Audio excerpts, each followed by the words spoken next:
Hi friends, welcome to అత్తాకోడల వంటికి స్వాగతం సుస్వాగతం. ఇవాళ మన రెసిపీ వచ్చేసి బచ్చల కూర కందిపప్పు తాలింపు. ముందుగా దాన్ని ఎలా ప్రిపేర్ చేసుకోవాలో చూద్దాం.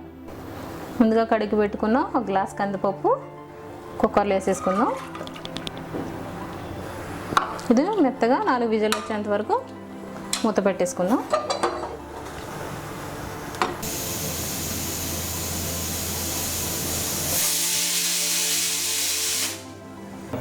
ముందుగా కడాయి పెట్టుకొని ఆయిల్ వేసుకుందాం.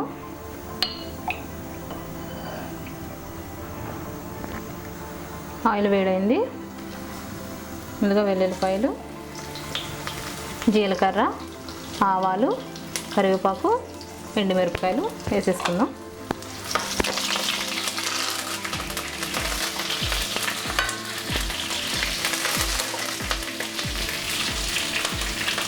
అలానే 2 పచ్చిమిరపకాయలు లైట్గా ఫ్రై చేసేసుకుని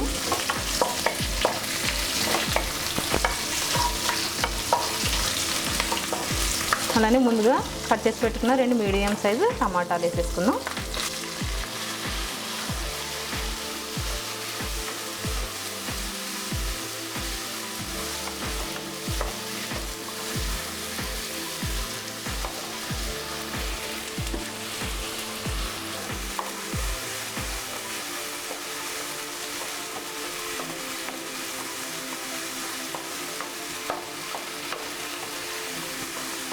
టమాటాలు ఫ్రై అయిపోయి ఇప్పుడు కొద్దిగా పసుపు వేసుకుందాం.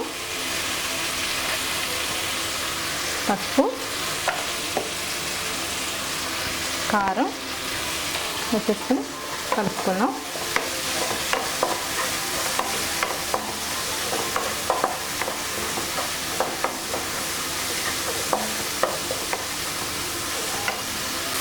రెండు కట్టలు బచ్చల కూర తీసుకుని ఇలా సన్నగా తురుము పెట్టుకుందాం.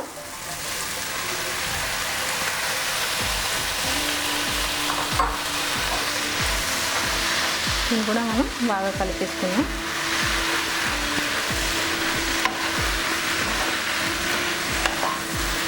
ఇది పాలకూరలో ఇంకొక రకం అండి. ఇది బచ్చల కూర. ఇందులో ఐరన్ పుష్కలంగా ఉంటుంది.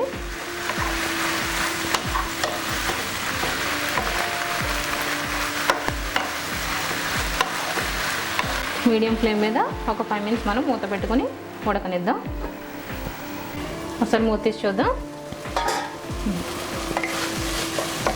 అయిపోయిందండి.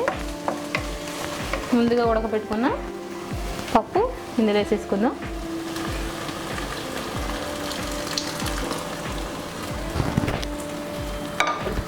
వేసుకొని దీన్ని మొత్తం ఇలా కలిపేసుకుందాం.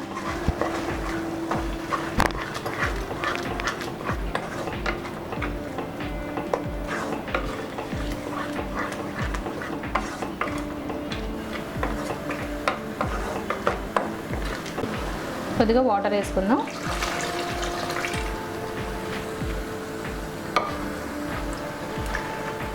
ఇలా మొత్తం అంతా కలిపేసుకుని ఒక బాయిల్ వచ్చే వరకు ఉడకనిద్దాం. బాయిల్ వచ్చింది కదా, ఇప్పుడు తగినంత సాల్ట్ వేసుకుందాం.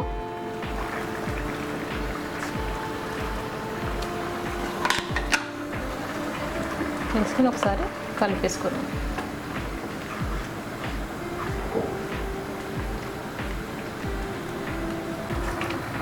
అయిపోయిందండి. స్టవ్ ఆఫ్ చేసేసుకుని సర్వింగ్ బౌల్లో తీసేసుకుందాం. రెడీ అయిపోయిందండి బచ్చల కూర కందిపప్పు తాలింపు. ఇది వేడి వేడి అన్నంలో తింటే చాలా చాలా బాగుంటుంది. ముఖ్యంగా ఆడవాళ్ళు ఎక్కువ తినాలి, ఎందుకంటే ఇందులో ఐరన్ ఎక్కువ ఉంటుంది. మీకు నచ్చిందా? నచ్చితే లైక్ చేయండి, షేర్ చేయండి, సబ్స్క్రైబ్ చేయండి. అలానే మీ ఫ్రెండ్స్కి, మీ ఫ్యామిలీ మెంబర్స్కి షేర్ చేయండి. మళ్ళీ కలుద్దాం సరికొత్త వంటలతో. మీ అత్తాకోడళ్ళు.